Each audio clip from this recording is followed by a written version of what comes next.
What is up, YouTube? This is Tony with that username, though. Coming here to you today, we're going to be working on a 2007 Dodge Caravan. We're going to be swapping out the radiator today. Apparently there's a little leak and some coolant coming out for a customer. So this is just a little tutorial of, show you how to do it, how to get it done.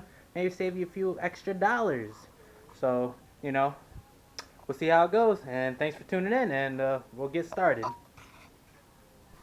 Alright, first here, we're going to be removing these screws over here to get rid of this plastic cover so we can gain access to the radiator. So I'm going to go ahead and do that real quick. Removing these.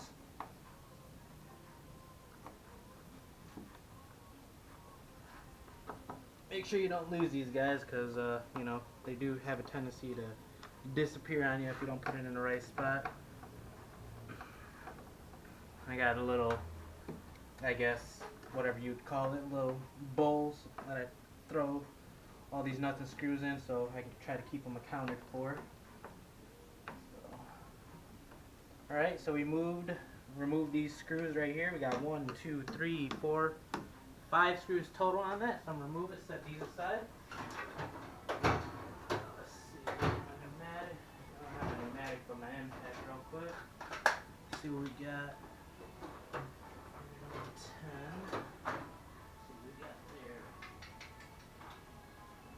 Go ahead and remove that.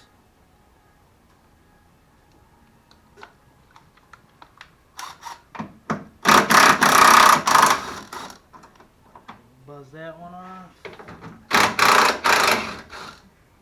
Buzz this off.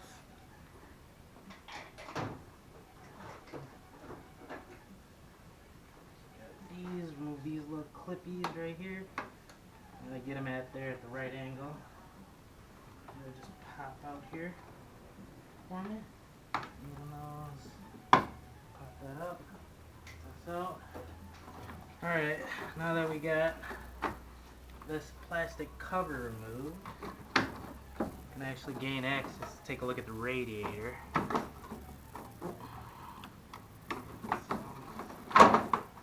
Alright, that's removed. Alright, and after this you got everything removed. You're going to want to let the vehicle cool down so you can drain the coolant. I'm going to skip that process. The reason stating that the customer ran this radiator bone dry. There's nothing whatsoever. I did have the car up earlier and I was taking a look at it and there's a pretty decent sized hole in it. Throw those bolts into my bolt bin. And it looks like we got the, what is this right here? Looks like that goes to the overflow tank. So we can go ahead and remove that from the overflow tank. Take that, be careful, the exhaust does get a little hot, so let's take that and set that aside right there. Alright, what do we got going on now? Looks like this radiator is mounted up towards the AC condenser. Alright, finally after finagling, finally able to remove the radiator. Just be careful, there is a bunch of AC lines, you don't want to puncture your AC condenser. I did it this way so I'm able to not need to, refill my AC system.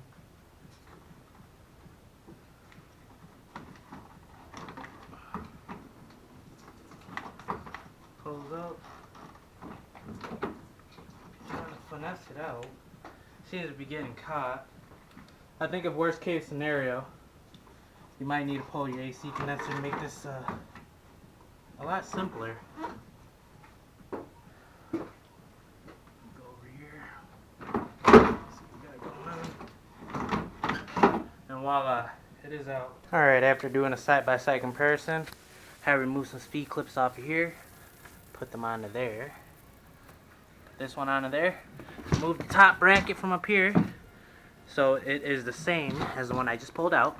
As you can tell, pretty much identical. Now, and this is the piece that I removed from it. So now I'll be able to slide the radiator back in. Make sure you do it very cautiously. You don't want to end up puncturing it, because these are the channels right here that the coolant runs in, and these are the cooling fins. So the air passes through, cools down coolant. Alright, and I'll touch bases as soon as I get this bad boy into here. Alright, so I went ahead and I connected all the radiator hoses back, the upper and lower. lower radiator hose, and then the other end which attaches to the water pump underneath there. So I went ahead and did that, got that all done and situated, and now I'm ready to put these mounts, because the reason I left it and I did those first is just in case I needed to move it around back and forth. I was able to do so freely without being, I don't know what the terminology I want to use, restrained or, well, it didn't go like that. Get back over here.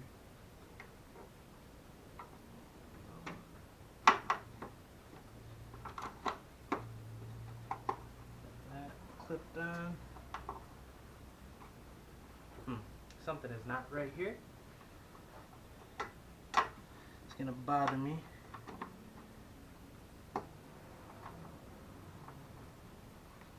Slide it over now. Center section seems pretty fine. Maybe it is supposed to be like that. Take this, make sure it slides along the channels. I don't see.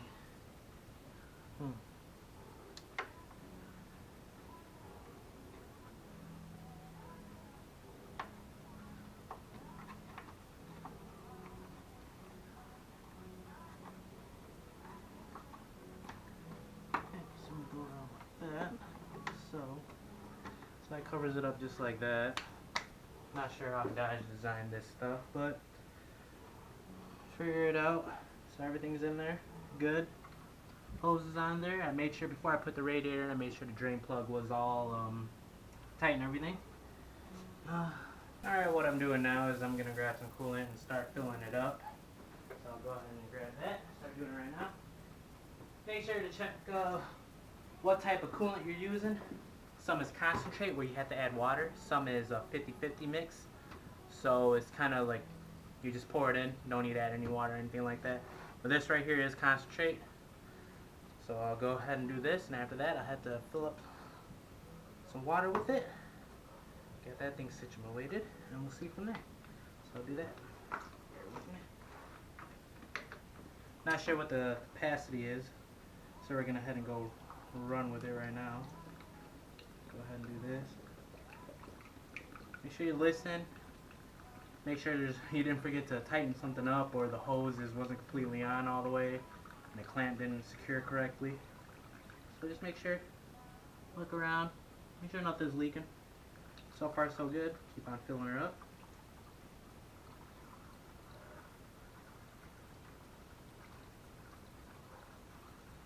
Do this.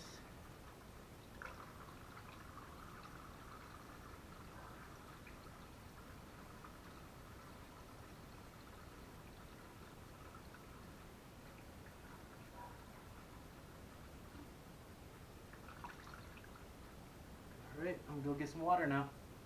Be right back. Got the van started up. Got the heater temp all the way on red, but the fan blower off. Just open the valve up on your firewall over there, so the coolant will circulate through your heater core and everything. Get that. I still got some more water to top off, so I'll go ahead and do that. So while we're doing this, we're gonna want to wait a little bit.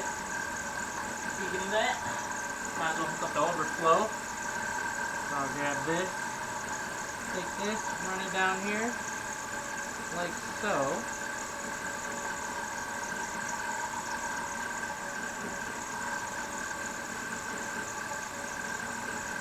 That. Plug that up. Keep on topping it off, and we're going to wait for the thermostat to open up. So the car does have to get to operating temp, which I'm not exactly sure what it is, but we're going to wait for that. And get back in with me. We'll find out how everything goes. Okay, back to where I was. I found out that I missed the bolts to the fan shroud, so now that I got that installed, I can now go ahead and install the hood latch back on, so I'll go ahead and do that.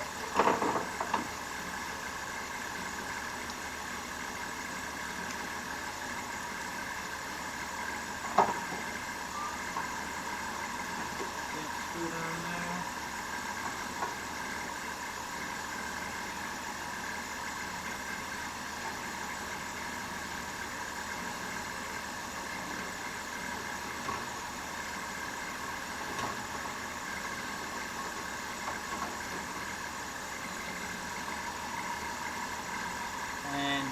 you can tell this has to be lined up pretty well for your hood is shut.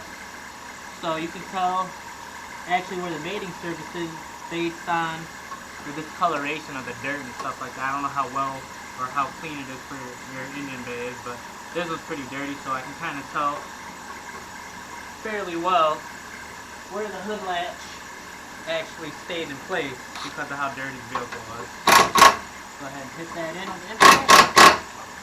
Good to go. I'll get these clips back in for the cable. So that's all there. I'll go ahead and put this cover on. Take that.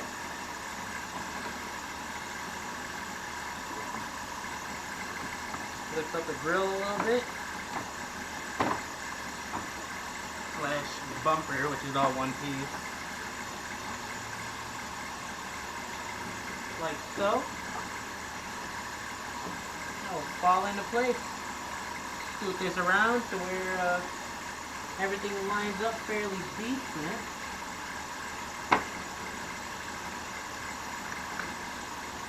And I'll go ahead and bolt that up. Pull that section in place. Go ahead and do this one right here. Get that tab locked in place. Grab the other bolt. And this lines up. That started. Finish it off with my impact. Careful not to go too hard. That's plastic. That's good to go there. Do this one. That's all on there. Now I'll go ahead and finish putting those screws that I took off.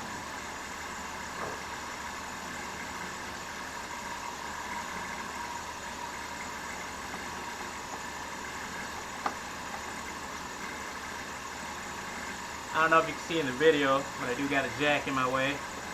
And no, I had to jack up the car to actually gain access to the lower radiator hose and take that hose off and remove it, so I was able to pull the radiator out. So if you're curious, that's where it is, or that's why it's out.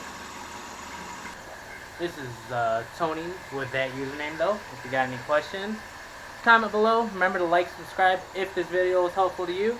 And thanks for tuning in. Catch you guys later.